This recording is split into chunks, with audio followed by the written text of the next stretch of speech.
if you want me to come in here and talk about Caitlyn Clark breaking Pistol Pete Maravich's scoring record, you can get the entire fuck out of here. That right there is a television contrivance. Okay? That's not to say that scoring more points than Pistol Pete is not an impressive feat. It certainly is. But you get what I'm saying here. Nobody been sitting around being like, oh, what if she catches Pistol Pete? They not doing the same. Like, no, come on, man. Right? But what it is a thing that might get you to watch a basketball game or something to keep you interested in this one player. And they have done an amazing job of keeping us interested in Caitlyn Clark as this season is gone. And it's fair, right? She's broken the all-time women's scoring record. We are seeing her do this incredible things, unlike anything. Many of us have never seen anything like this, but part of the thing that we need to acknowledge is many of us have never seen anything like this because honestly, many of us weren't paying this much attention. That's just me. I don't want to project that necessarily onto you, but I know some of y'all out here, right? You ain't gonna tell me that Travis Scott was watching all these damn games, right? You just not. You're not gonna get me there. And maybe he has been, and maybe I'm wrong, right? Like maybe for Travis Scott, women's basketball is like anime is to Megan Thee Stallion. No, that's really her bag, right? Who knew? Your dorks didn't really have a chance, but you could have at least had a conversation with her. Little did you know, right? You had already psyched your dorky ass out. Little did you know she was sitting around watching the same thing as the rest of you dick beaters. Well, not that she's that, but you understand what I'm saying about this, okay? So maybe Travis Scott's into anime. Like, this is his anime. We had no idea. I don't know, but he was there, and it became a thing because Caitlyn Clark has become that level of star, and it's because she's a lot of fun to watch. But I am going to make the argument to you that all the people in the business of like getting us excited about stuff and figuring out what we want to look at, you're doing it all wrong this year with her. Okay. First of all, I think we already got the announcement, Sean, that she will be declaring for the WNBA draft. Yeah, I believe it was confirmed. Let me pull it up. Okay. Why are we talking about like she's not declaring for the WNBA draft? She declaring for Russia or them places where they actually pay that kind of money. And I know Darren Ravel, because he does stuff like this, got on there and said something to the effect of how like Clark had volunteered for a pay cut by leaving college. And what I found to be so disheartening about him saying that is not even about the idea, maybe it is a pay cut, maybe it's not, I don't know. What is abundantly clear is that this woman has no business still playing college basketball. Like, what the hell is she still doing there? Right? Some people is supposed to be skipping grades. She should be skipping a grade. All right. The challenge or whatever there is to play women's college basketball is done. She has no business being there, number one. Number two, and maybe I'm wrong about this, okay? Because I need to be careful. She from Iowa, okay? She's a local. Maybe she has lived her whole life and never wanted anything more than to be living in a fishbowl in Iowa City, Iowa. But I can't imagine how bad I'd be wanting to get the hell out of Dodge if I was her. Sean, I don't know if you saw this, but apparently she's dating Fran McCaffrey's son. Fran McCaffrey's the head men's basketball coach at Iowa. You see she's dating his son is what they say.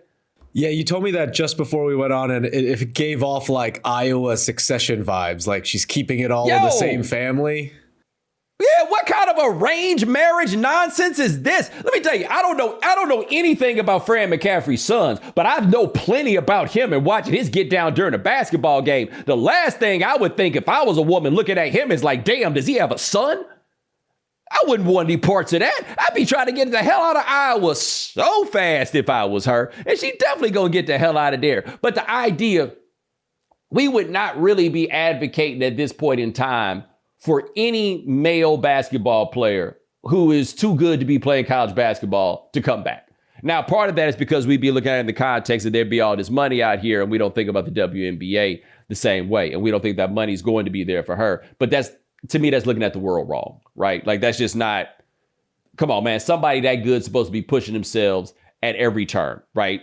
She needs to be out of there. So at the end of this year, she is going to be out of here. But you know what's going to still be there? Women's college basketball. And the reason that I say putting all this singular emphasis behind her to me is so strange is that last year was very clearly an inflection point, or it felt like one, for interest in women's college basketball. that there was more interest in women's college basketball across the board than we had seen. And as of right now, especially compared to the men's game, okay? Caitlyn Clark's a bigger star than any men's basketball player is right now. Angel Reese is a bigger star than any men's college basketball player is right now. It's a woman named Juju Watkins. I think she plays for USC. All I know about her is her name is Juju Watkins, and I'm here to tell you she's a bigger star than any of these other men's basketball players as of this point. The men's basketball player I think more people would know by name at this point is Bomani Jones, and he's averaging something like 5 points a game. You see what I'm saying, though? Like, there was that leap. South Carolina is undefeated. I think I saw something that said that they have won 47 straight SEC games, okay? LSU, which set itself up real strong to have like a rivalry type of setup with Iowa, given how things went in the championship game last year, okay? They are right there. Like, what Caitlyn Clark is supposed to be, or the best way to do this, is a vessel to talk about everything else that's going on in women's college basketball. And you see it subtly in some places. Like if I go to ESPN.com and look at the headlines that they put on the right side of the website, something that's been interesting to track this year is they'll talk about women's college basketball like it's men's college basketball. I mean that in the sense that it used to be, if it said something about a basketball team in a headline and it did not specify women's, that meant that it was about men. It goes in the other direction now, right? Like this is it. This is where the interest is. And the reason the interest is there is because women's college basketball has the consistency that men's college basketball does not, right? Like interesting coaches, for example. Dawn Staley and Kim Mulkey, I would say right now, are bigger stars. They may not be like as well known or in every space you go as, say, a Tom Izzo or John Calipari, for example. But right now, in terms of relevance and in terms of like sporting discussion, I bet you more people got an opinion right now about Kim Mulkey than they got an opinion about John Calipari, which would have been crazy talk 10 or 15 years ago. They got all the pieces and all the components to build broad, continuing, sustainable interest in women's college basketball. Every time I look up at the networks or anything else, and when they're talking about women's college basketball, I only see it when they're talking about Caitlyn Clark. And yes, that is a singular sort of star. But normally when you got the singular star, what you do when you come behind it is then you build up the rivals and talk about them and try to set this up as like a collision course.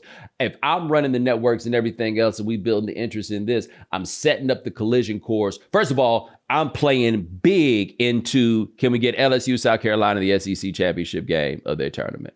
And then from there, start talking about the collision course and how it all shapes up to getting toward Caitlyn Clark. You just had this game. I think Ohio State had just won something like 15 games in a row. They were number 2 in the country before Iowa beat them in this game where Clark broke this record that we trying to act like it's a record, but isn't really a record. This whole Pistol Pete thing where we trying to like cross-string, whatever. You know where I'm coming from here, right? Making it all about that one person ain't the groove. It's not. This is the time for them to really make it. Because look, it's all wide open. Sean, you and I were just talking about this before we got on. We've been trying to scrape together these podcasts on these Mondays coming off of these weekends since the NFL season is gone. And it has been tough. Yeah, it's pretty bleak out there. No one on the NBA is doing anything. I asked Bo if he had any interest to talk about the Celtics blowout, and it was met with that reaction right there. Nah, I ain't want to talk about LeBron and them 40,000 points. It's not there, right, as it stands. And the NBA is a whole other wing of discussion about why it's not there for them right now and where they've messed up and where they have erred. But in the end, the pieces that make sports interesting, women's basketball has in a way that if you only build it around this one, what you going to do when she out of here? Because we know this end is coming at the end of this year. So what you going to do next? Are you going to try to find another one of those? Because they don't make those very often. That's the whole reason you're doing it like this. What you going to do after she's gone? And so I just think it's very easy, particularly in our algorithmically driven world where you feel like you give the people what it is that they're looking for already. You also need to give them a little bit more after they get what they found, right? That is how this thing can build in a much better and more sustainable way. That's the way that I look at how you play all this. Because I'm telling you, it's shaping up for the women's tournament to be a doozy. Because the one last year was a monster. Now, with a lot of the same figures that we had and the people that we know and a little more time for all that December and make the beef a little more, if you get another LSU Iowa matchup, dude, that's going to be colossal. And you want there to be something else that's colossal down the line. So keep building it in a broader way, because you're not always going to have that white girl to build around. Oh, yeah, I said it. Let's not. Basketball sells best when there is an American white person that people can rally around. This is an indisputable fact. Y'all like that. And yes, I ain't just talking about y'all when I say white people. Black people like it too. Just adds a little bit of spice. Just a little bit of spice. We don't get to be the favorite that often.